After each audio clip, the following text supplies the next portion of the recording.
Good morning. Welcome to another live stream chat sponsored by The Record, NorthJersey.com, and the USA Today Network. I'm Mike Kelly. Today we have an important discussion on our program about police reform, and our program will be divided into two parts. For our first segment, our guest is New Jersey's Attorney General, Gurbir Grewal, who is leading a multifaceted effort at police reform here in New Jersey that may offer a template for the nation. Our second segment includes three experts in police reform, and I hope you stick around for the entire discussion. First, General Grewal, thanks for coming to speak with us this morning and making some time for us. You and I spoke at length last week about police reform, but I now want to begin our conversation with the news from Atlanta of this week, which is the shooting of Rayshard Brooks by Atlanta police officer, and the decision by local prosecutors there to charge that officer with murder. What is your reaction to that? I think anytime, Mike, that there is a law enforcement involved killing of a civilian, it's a tragedy. With respect to the killing of Rayshard Brooks, I followed some of the media reporting. I've not drilled into the evidence in that case. I'm focused really right now on what's happening in New Jersey to prevent those types of situations from transpiring here in New Jersey. So I couldn't comment on the specific charging decision, but I can tell you that we're working overtime here in New Jersey to make sure that our officers have all the tools they need in their toolkits to resolve interactions in a peaceful manner. And that includes my emphasis on crisis intervention team training, which I think should be a model for New Jersey and for the rest of the country. And I've also been focused on bringing law enforcement and community together so that we have trust. And so we don't see the types of violent protests or reactions we're seeing in other part of the country. And so we could have a discussion on how we can move things forward here in New Jersey. Well, I wonder if I could just pick up on that for a second here. With the killing of Rayshard Brooks, there were some elements to that surely must raise questions into how police are able to de-escalate a situation when it happens. Do you have any thoughts on what lessons might be learned from what you've seen on the videos that I've seen and many others have seen? Yeah, so again, I have not drilled into the videos at length, but I can tell you from my experience, both as a county prosecutor and now as Attorney General, I've seen situations where law enforcement officers have had to use force. I've seen situations where perhaps a taser or a less lethal form of force could have been used. And so I've worked with departments in my past experience to give them those less lethal techniques. But more importantly, I've also seen the success of de-escalation to resolve situations ordinarily where force could be used justifiably, but could also be resolved in a different manner. And so that's why from 2016 until now, I've been pushing de-escalation like crisis intervention team training. So I think that's my takeaway from these tragedies, that they are indeed just that, tragedies. And I don't think any law enforcement officer goes to work wanting to be in that type of situation. So it's incumbent on us as law enforcement executives to make sure that our officers have all the tools available to them to de-escalate situations and otherwise violent encounters peacefully if they can, and use deadly force as a last resort. Let's talk about some of those tools. Turning back to our conversation last week, you mentioned to me everything is on the table. And you already dealt with a number of things, chokeholds, for example. This month, you were taking a look at police licensing. In July, I believe you said that we will be looking at how police are, how we're tracking use of force by police. In August, we have more, some record transparency that you're trying to initiate with regard to internal affairs. By the end of the year, you want a new policy on use of force. In fact, I think you mentioned you wanted it before that. But let's talk about how this will change in police departments on the ground. And I guess more to the point, I think people want to know, is this just window dressing, or are we going to really see substantial change in the way police conduct their affairs in the coming months? This is by no means window dressing. These are systemic reforms, and it's not something we started over the last two. It's not something we started over the last 2 weeks. We started these on day one, nearly when I entered the Attorney General's office, starting in February of 2018 with putting in early warning systems, mandating random drug testing, increasing transparency by sharing early on in use of force investigations body cam footage. And those were steps that we undertook in February and built on in December with our Excellence in Policing initiative, which was focused on transparency, accountability, and professionalism. And we added to that more recently by moving towards licensing in this state, which never before existed, by now, for the first time ever, and I know there are critics who say it doesn't go far enough, we are going to reveal the names of law enforcement officers who've received major discipline. And that is a significant step in New Jersey. And critics could say we should do more, but I think they must acknowledge that the step we are taking, that by the end of this year, law enforcement agencies across the state have to reveal the names, the ranks of individuals who have been fired, demoted, or received major discipline. And not only that, Mike, our state police is going to go back 20 years and do the same thing.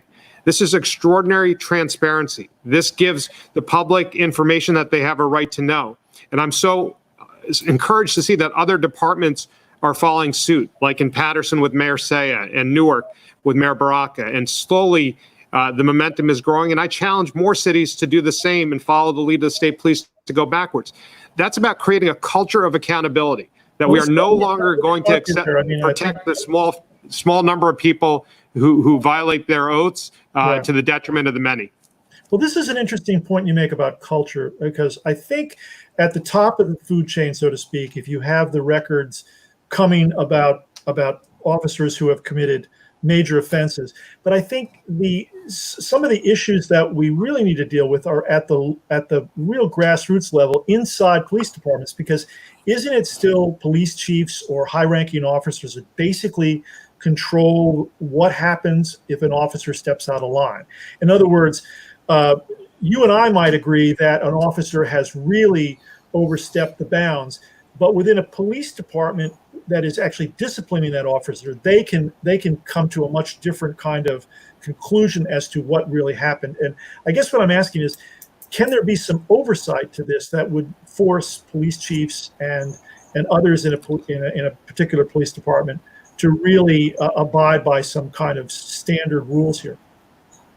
Yeah, that's a great question. And what I would encourage anyone who shares that concern that you just raised, look at what we did in December of 2019. We revamped our state's internal affair guidelines to have more oversight from our county prosecutors over the departments in their jurisdictions, in their counties, over their IA functions. So that reporting that I'm talking about, where local departments have to publish these lists with not just the conduct at issue, but the penalties imposed and the name of the officer, that has to be on their websites. And our county prosecutors now have to audit those internal affair files, look at them more closely, make sure, for example, in Bergen County, that the prosecutor is overseeing the 68 plus police departments in his or her county, that they're doing their jobs correctly and holding officers accountable. So I think with that transparency, with that sort of scrutiny brought to bear on this type of conduct, it's going to build the type of culture where we're no longer, again, I say,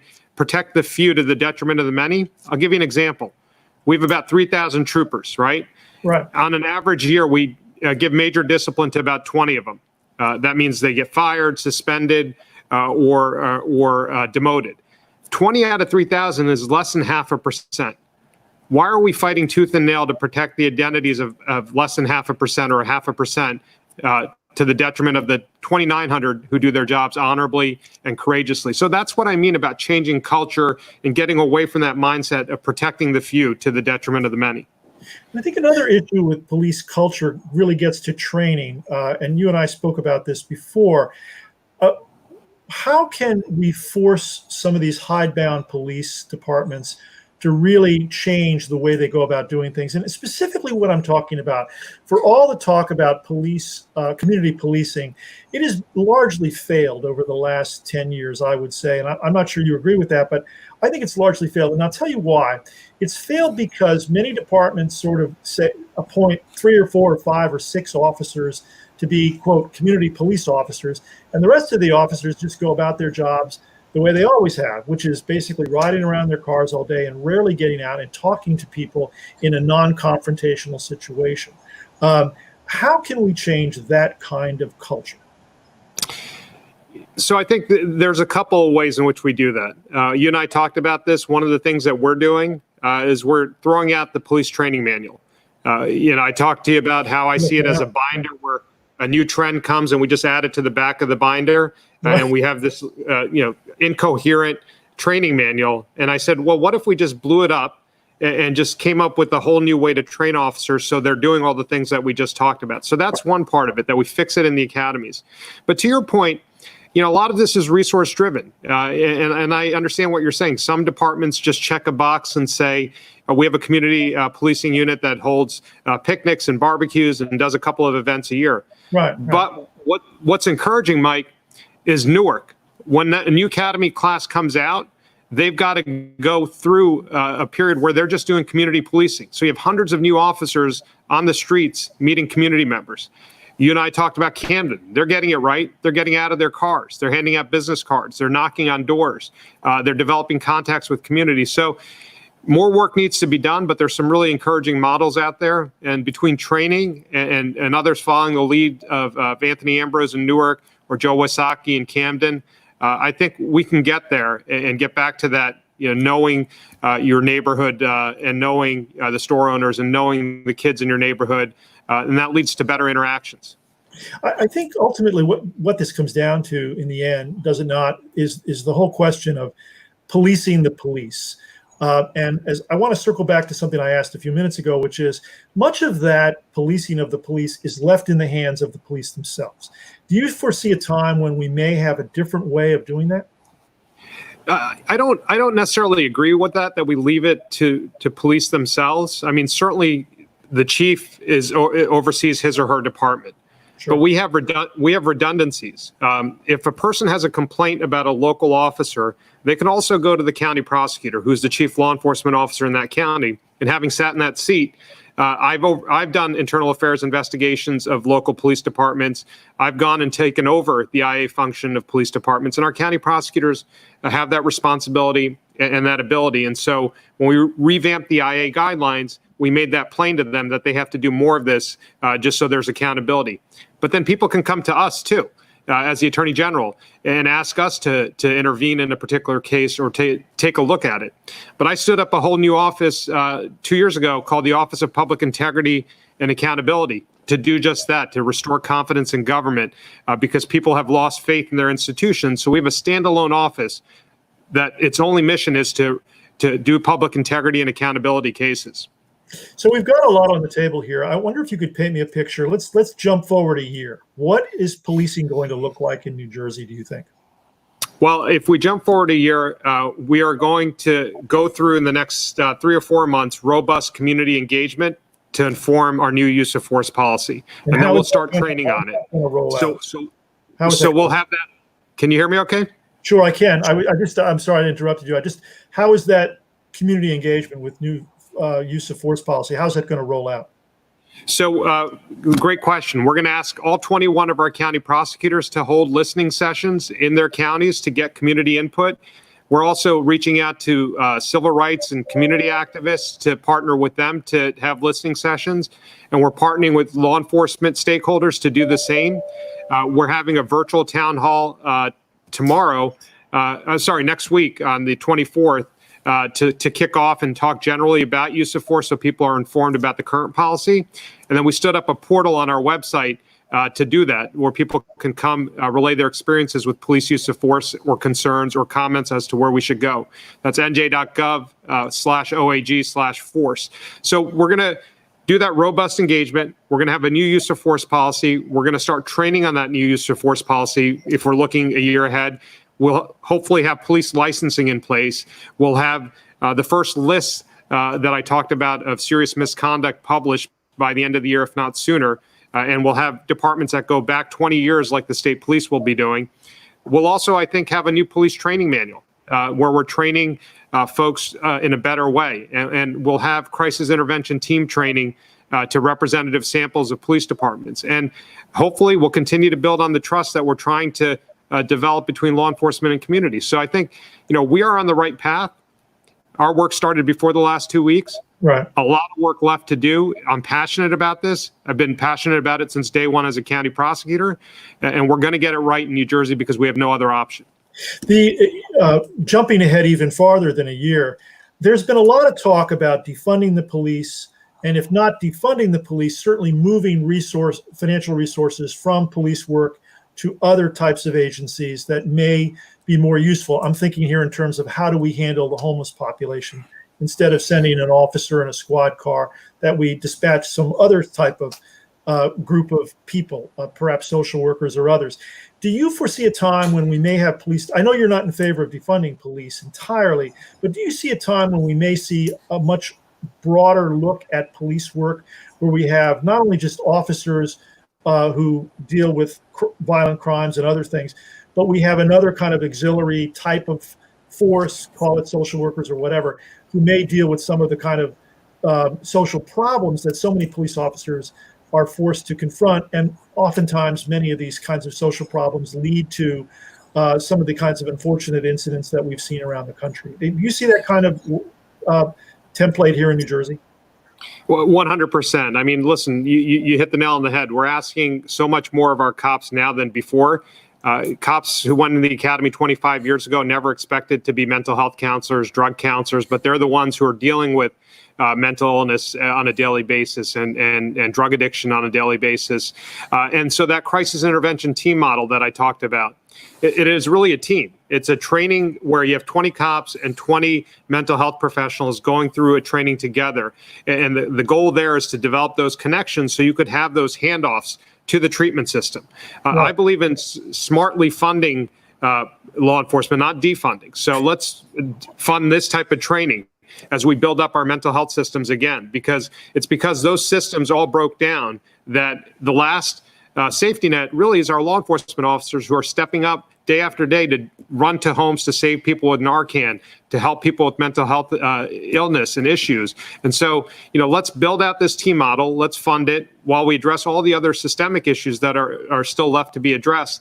And I think that way you could break those cycles. And you and I talked about it. I went down to Miami with the Chief Justice to look at a court where rather than a homeless person who kept getting picked up, who had mental health issues on disorderly persons offenses and then just being cycled in and out of the criminal justice system, gets into the mental health treatment system, and that we break those cycles in this team approach. And so I would very much like New Jersey to be a model in that, and that's why we should fund that rather than defund the police. We're getting close to our time here, but I'm just wondering if you could reflect on something that I think is an issue.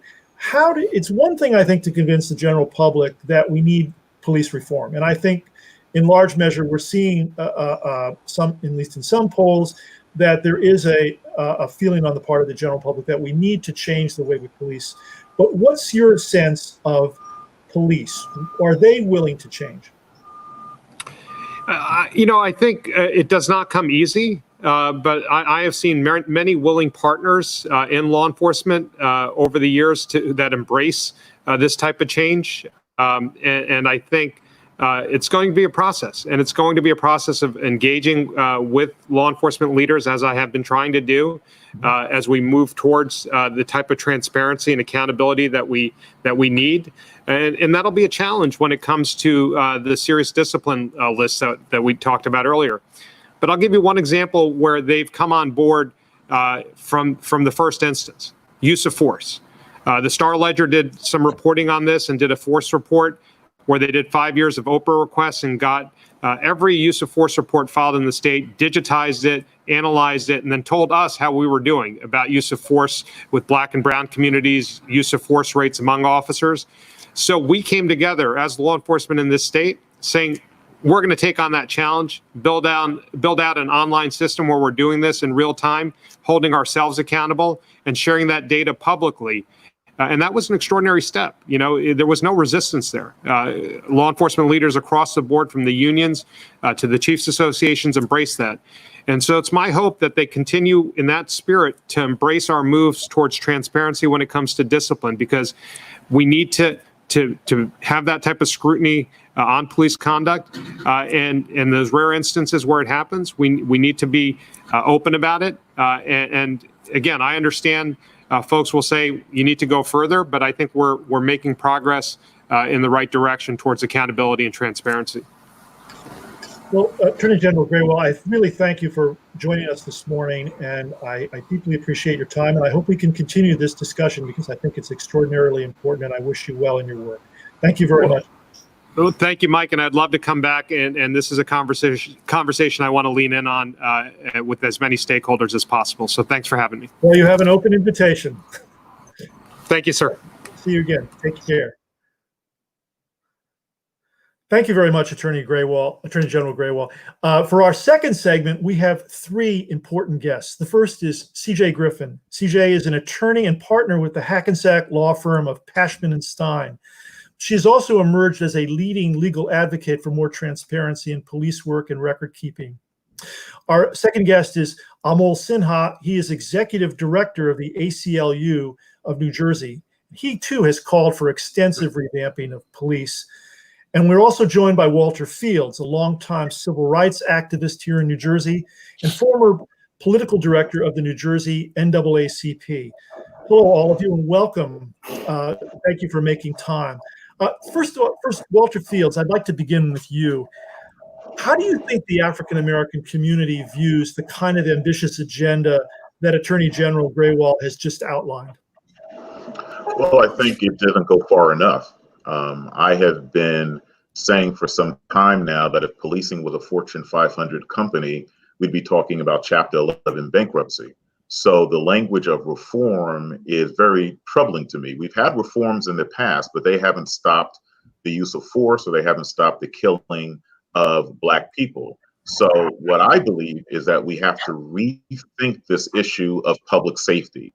And we have to start by detaching weaponized policing from minor infractions, minor civil infractions that tend to leave Black people dead. So while I applaud the Attorney General for these steps, I don't think these measures go nearly far enough in revamping what I like to call public safety in America, because I think public safety and policing are two totally different concepts. Interesting. CJ and Amol, I want to turn to you as well, just for a quick reaction to what you just heard from the Attorney General. CJ, any reaction from what you viewed there from the Attorney General? Yeah, I have similar sentiments. I heard a lot of reform and a lot of things that other leaders are speaking about, but I don't think it's the sort of re-envisioning how police are going to operate in society, which is what I think we really need. Regarding the transparency issue, I think there was a lot of stressing that this is a very significant step and an extraordinary transparency. And I don't think that's true at all. I think it's a significant step in the sense that New Jersey ranks towards the bottom of transparency at all. So is it significant that we did anything? Yes. Is it what we need? No. It falls very far short of that. It's interesting. And Amol, I want to come back to you, CJ, on that point, but Amol, I just wondered if you had any reactions to what you heard from the Attorney General. Sure. So thanks for having me. Look, we're in this national conversation about policing right now. There's opportunity here across the country to reimagine wholesale what policing looks like.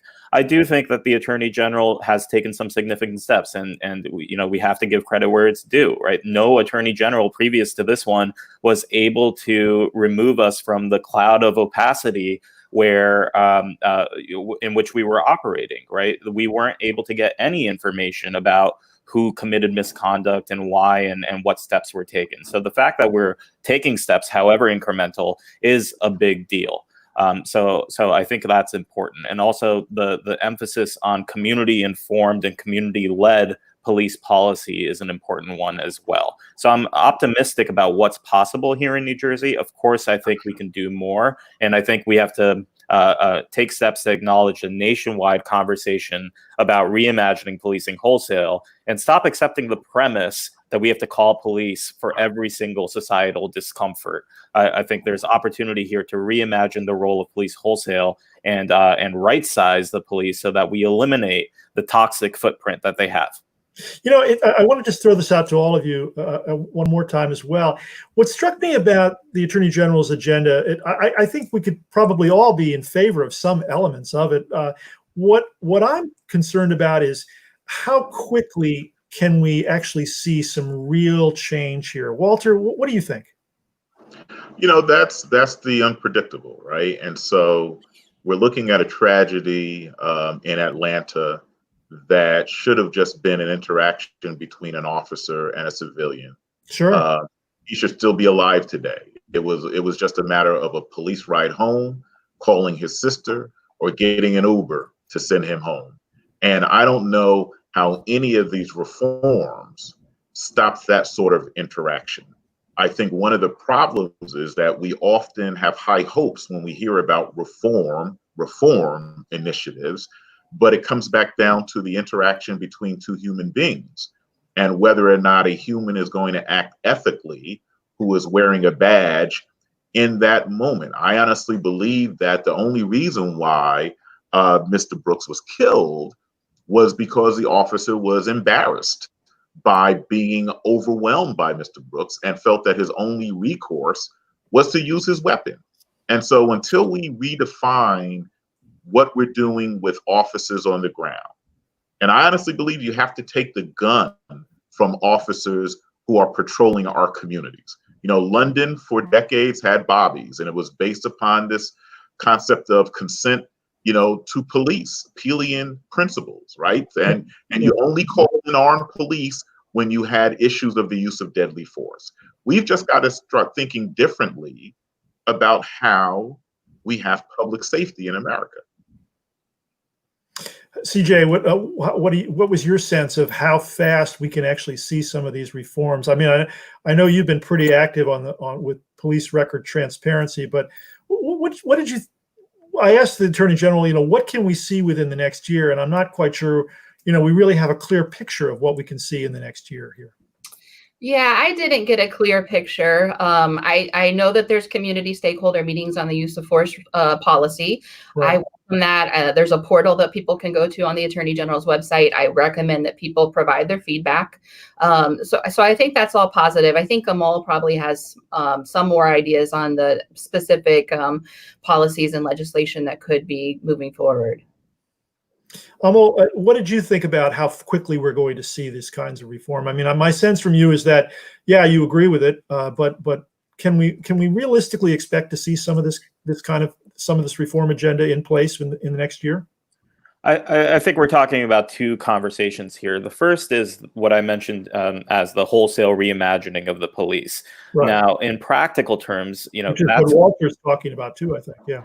Yep, that's going to take a lot of buy-in from community stakeholders. It's going to take calls to action from advocates and other folks. It's going to take buy-in from the police as well. It's going to take buy-in from municipal and state leadership. And that's a long-term process. We're not going to see that tomorrow. That's going to take, scrutiny of budgets municipally and statewide. We're going to have to figure out what infrastructure we haven't invested in over the past time immemorial, and what we have to invest in to make sure that our policies and procedures are life-affirming rather than life-threatening. But the reforms that we can take steps on immediately are abundant, right? Right now, we heard the Attorney General talk about licensing. Look, we've been advocating at the ACLU for licensing for the better part of 2 decades, so that we don't see cops, bad cops, jumping from police department to police department and earning employment. The Attorney General talked about the use of force policy. We have the ability to change the way use of force is conducted in New Jersey through Attorney General directive, and that's really exciting. So what we're going to see, hopefully, is a model for other states where not just are we going to have a situation where the use of force policy is telling us what the procedures are when force is to be used. We have an opportunity here for true tone setting so that we can tell the public, and more importantly, the police, what this state and this country stands for. It says we have the opportunity here to say, this is the constitutional floor, but in New Jersey, we strive for better. Let's talk about a very practical issue that I think police and the community run into almost every day, and that is the question of drug laws. Do any of you feel that as part of this police reform, we need to look at New Jersey's drug laws and how not only what they stand for, but also how we enforce them? Walter, let me start with you. Oh, look, absolutely. I think it's been a bridge to mass incarceration in this country. I think it's destroyed families. And I think this is where I think we can have an immediate impact. So this issue of how can we change and how quickly can we change? Well, already in Minneapolis, in Atlanta, and in Baltimore, there are talks about the budgeting process, right? And reevaluating budgets. One of the things that I think is missing from these conversations is the lack of transparency and collective bargaining agreement negotiations with police unions. And so I think the issue of drug policy, it's all tied together. Unfortunately, policing has become a revenue stream or a bridge to incarceration for local municipalities. Yes. And I think that unless we're talking about reforming those drug laws so that we're not putting people behind jail for minor infractions that do not threaten the public in any sort of way, we're just fooling ourselves. Good. CJ, I wanted to tap into something that you have really led the way on in recent years, and that is the whole question of transparency in police record keeping. I happen to believe that this is a very important issue because if a police, as we've seen in some of these recent incidents, police officers who suddenly pop up into the news in these major news events, many of them have records of problematic behavior before that. And I know the Attorney General has talked about major problems with police officers, but I'm wondering if you could speak to this whole question about how does the community look at just the ordinary records of police behavior and how can we have some kind of oversight on that? I know you've, just full disclosure here, you've represented my news organization before the New Jersey Supreme Court in helping us to get some records. But I wondered if you could speak to some of those issues. Sure. So we believe that transparency is the basic starting place for any accountability and reform, because if the public doesn't know what the problem is or can't identify trends and patterns, then they can't really identify the problem and then try to fix it. And so we have fought for transparency at my law firm for years. And so currently, all internal affairs records are exempt. And internal affairs is the process by which police investigate other police officers and impose discipline or not impose discipline. Right now, it's all records. This could run the gamut from somebody just being discourteous to me or you on the street to actually using his or her firearm. Is that correct? Yes, it runs the gamut from demeanors to administrative rule violations to excessive force. It's all secret, and it still all remains a secret under the Attorney General's policy change this week. We won't see actual records. We will instead receive the names of officers who received major discipline. And I just want to throw out one example from one agency that I was looking at to show how like a tiny sliver of transparency. So in the city of Orange in 2018, they had 86 complaints, internal affairs complaints that were filed. Only 13 of them were sustained. And of the 13 that were sustained, only 6 received major discipline. And so we'll know the names of those officers that received major discipline, but we won't see their files to see more about what the discipline was imposed for.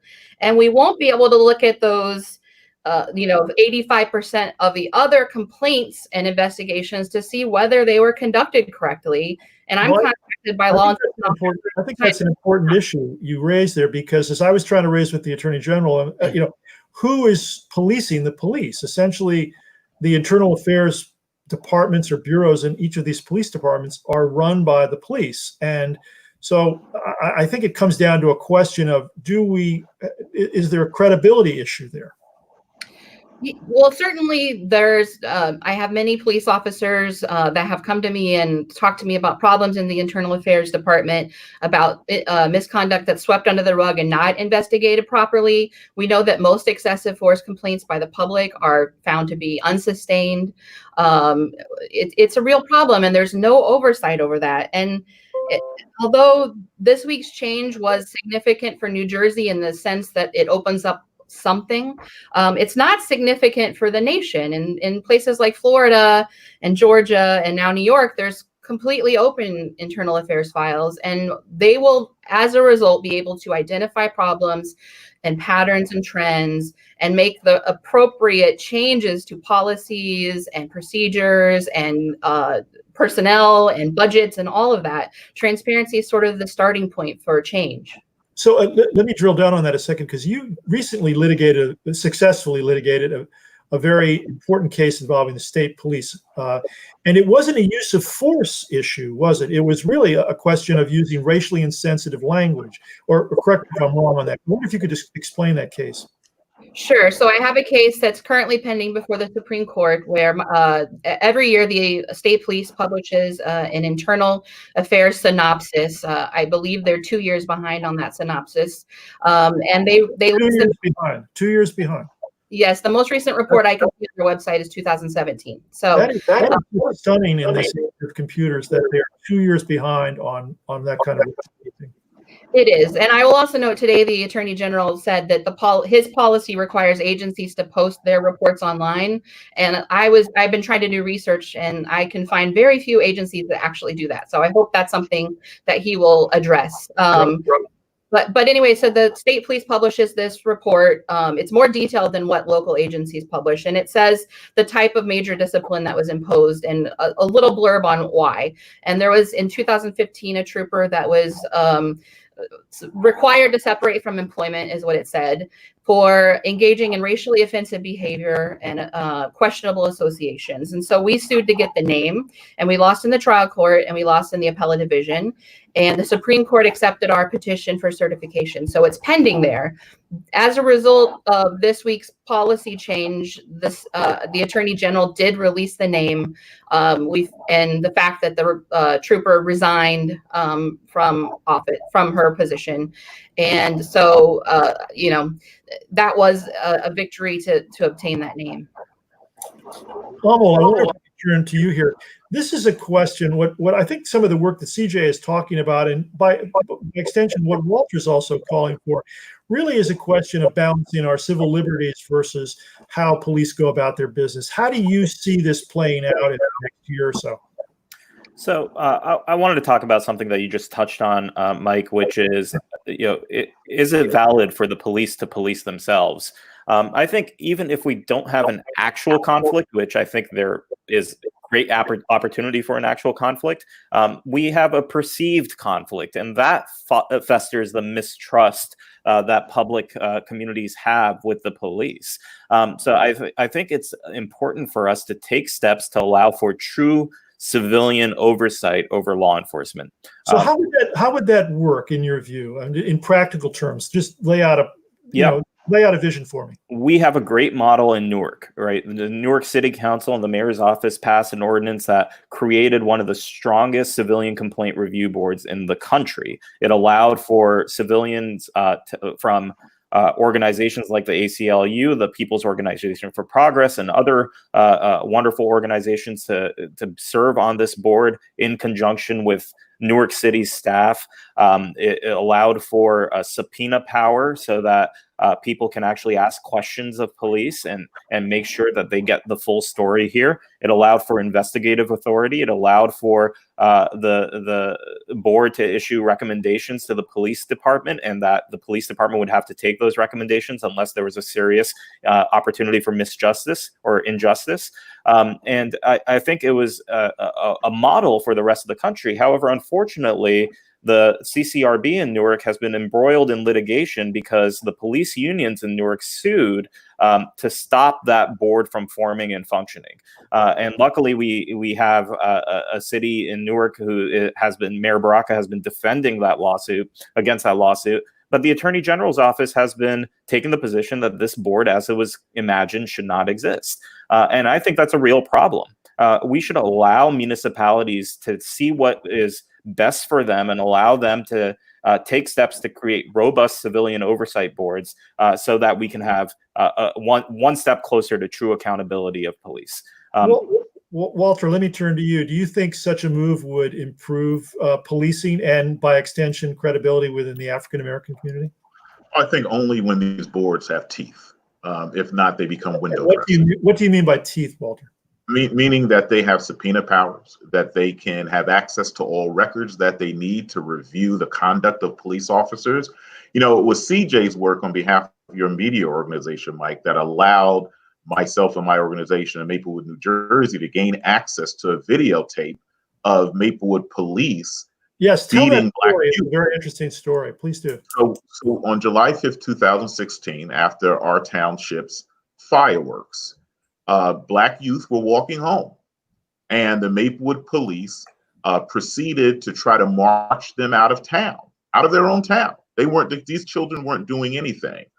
And then they proceeded. Excuse me, Walter. These were Maplewood residents, and the police were forcing them to leave the town. These were Maplewood kids who were being marched out of their own town into neighboring Irvington.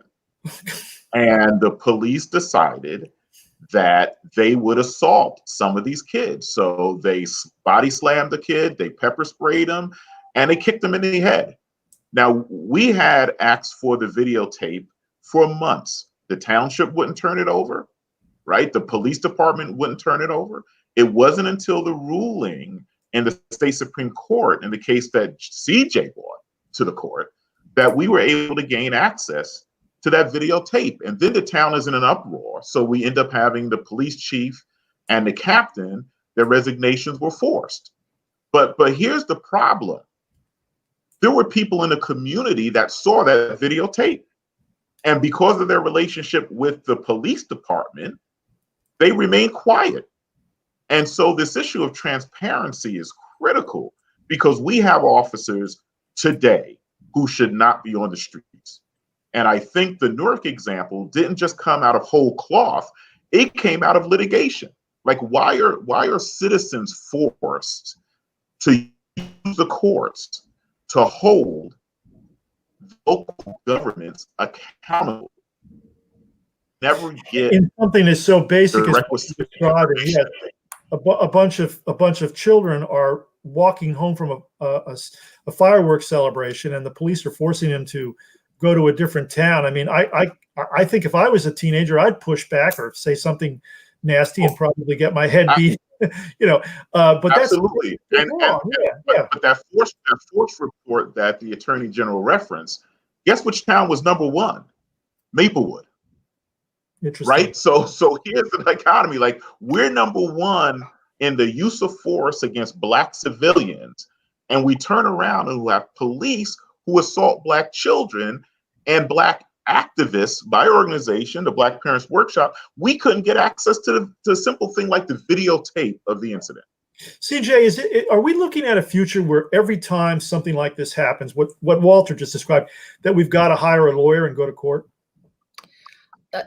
That's why I think all records need to be public, because then the amount of times that we have to go to court will be seldom. But I know I've filed approximately 75 to 100 police record suits. So even when our records are public, we still sometimes have to fight in court to get them. But you know, I think that what Walter said is a great example of how basic access to information and transparency can be a starting point for change. Even the Lyndhurst case resulted in that change in Maplewood, but it also made use of force reports public, which then NJ Advanced Media created that 5-year database of force reports. And now we hear the Attorney General is going to implement that policy within the police department. So that's just, you know, transparency is the very basic starting point to make some of these changes. And we know that you know, there are problem officers who aren't going to be on the list of names that have major misconduct. Because internal affairs investigations are not always conducted properly. I think the policy change is easy to avoid. Someone does something terrible, they can resign instead of being terminated, and then there's no disclosure requirement. Police departments can start doling out 4-day suspensions to avoid disclosure. Sure. So we really need the records so that we can trust the police. And when we trust the police, it benefits police. It benefits them because we're more willing to cooperate with them and report true crimes and all sorts of things. And police officers are then also able to ensure that their discipline is being imposed evenly across the board, because we also know that women and minority officers often talk about being subject to discipline more often and treated unfairly in their police departments. And this level of transparency would help them and erode that sort of problem. Amol, I wonder if I could turn to you here and ask you to step into another pair of shoes here, and that is, why do police resist this so much? I mean, I've talked with many cops who tell me that the worst thing in their department is to have a bad officer, because it makes all of the officers look bad if that officer messes up. Why do you think police officers, or police departments, or police culture, I should say, is so resistant to the kinds of basic things that I think Walter and CJ are calling for? How much time do you have? I think I have a lot of thoughts on this. First of all, look, I think we need to move away from the good cop, bad cop dichotomy here. I think, of course there are good cops. Of course there are bad cops. Yes, let's accept that premise. However, I think what we need to talk about is more systemic reform. And the reason why I think policing is an institution that is highly scrutinized sometimes, and thus causes the defensiveness that you were talking about, Mike, Right. Is because every institution in the United States is rife with systemic racism. I don't think we can get away from that. Corporate America, education, etc. But the police are the ones that we give guns to. The police are the ones that we allow to have broad leeway to do things that normal Americans can't do. We allow police the power to run through traffic lights. We allow them the power to break parking laws. And yes, we allow them the power to kill people. And I think that is why we get, sort of frustrated with police interactions that go awry when we all know that those moments could have been preventable. And I think it's important for us to understand the role of police unions as well. Police unions are not the traditional labor unions that we have grown to love in the United States that create worker protections. Police unions are highly politicized. They take steps to defend police, even bad cops, as we call them, to make sure that their names are not disclosed. They block transparency every step of the way. They push back. They have outsized political power to influence lawmakers, and they control police budgets in a lot of municipalities. And what ends up happening is, because of the fear from the backlash of police unions, you'll have council members or mayors or other folks reluctant to touch police department budgets. So if there's an urgent need for social services, they'll find that dollar anywhere else other than the police budget or the public safety budget. And I think that's a real problem. And all of that adds to the culture of defensiveness and reluctance to change. And I think it creates this mentality that police departments deserve every single dollar that's given to them.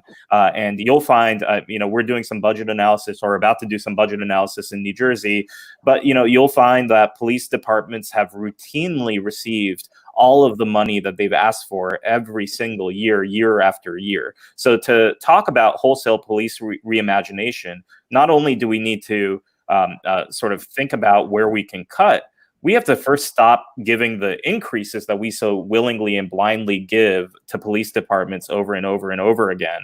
And we need to scrutinize the police union contracts and the relationships that unions have in the municipalities in which they operate. And I think that will take us a step closer to rectifying and reconciling between the scrutiny and the defensiveness that you're articulating here. Let me turn to another subject here briefly. Besides the whole transparency issue, and as Amol correctly points out, some of the union issues that many communities are dealing with when it comes to cops, I think another basic issue, and the Attorney General touched on this a little bit in our previous segment, and that is the question of how do we train police officers? And in addition to that, not just the basic training, but also the in-service, the continuing training that police officers go through or should go through on a regular basis. Walter, do you have any thoughts on how we could revamp our training? Well, look, I think there has to be recurrent training. I don't think training is a static thing. I think any professional needs recurrent training to stay relevant in their position. One of the things that bothered me when the NAACP took on racial profiling back in the Florio years, I chaired a day-long public hearing on police brutality in Asbury Park, and we had folks from all over the state testify. And this issue of training came up, and I said the problem with training is that training is done in the moment. So in the moment, everyone is focused on racial profiling, right? But what happens when the officer is in the field? Like, how does the officer know, or what type of resources does the officer have so that he or she can be prepared for encounters during the day? And so I think that while training is important, we've had training in the past. It hasn't weeded out these bad officers. And I think part of what, Amol raised is very valid in terms of the union contracts, because unions never want to talk about these issues. And I think he's right. They use their political clout, even on things like training. And so I think training is important. It has to be recurrent.